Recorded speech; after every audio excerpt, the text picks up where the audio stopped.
ये मेरे पास वो सतनाम मंत्र है 2 अक्षर का स्वामी जी, और इसके उच्चारण से तुरंत खुल जाएगा।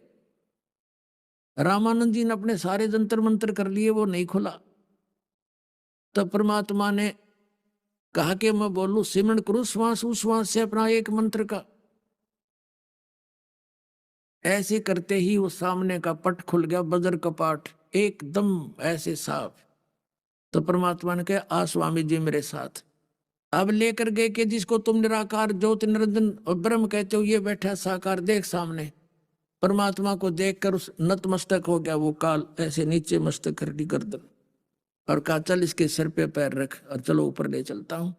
क्योंकि इसने उस गेट को 21वें ब्रह्मांड में जो रास्ता सतलोक जाने का एक द्वार है, जो 11वां द्वार है, उसको इसने स्वयं संभाला हुआ है। कोई इधर से निकल नहीं जा तेरे इस घेरे में था।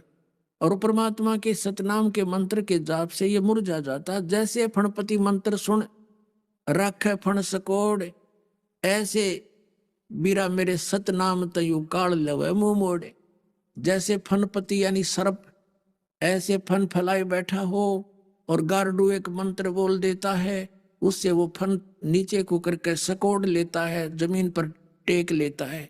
कहते कबीर साहब कहते हैं, जैसे फनपति मंत्र सुन गारडू के मंत्र को सुनकर और ले वह फन सकोड़, ऐसे बीरा मेरे नाम सतनाम से यू काल ले मुंह मोड़े।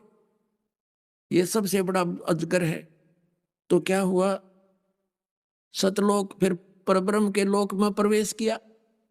उससे आगे परमात्मा भंवर गुफा से इन प्रत्येक लोक में, जैसे विष्णु के लोक में जाएंगे वहां भी एक भंवर गुफा, क्योंकि प्रत्येक इसने नकल कर रखी काल ने सतलोक की।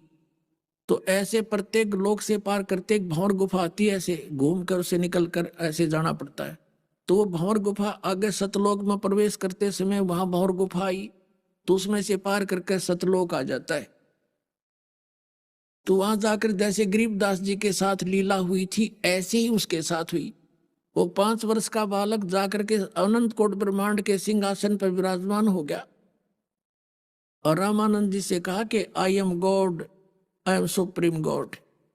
रामानंद से कहा कि मैं हूं वो परमात्मा स्वामी जी जिसकी तुमको खोज है। ओए होए, अब रामानंद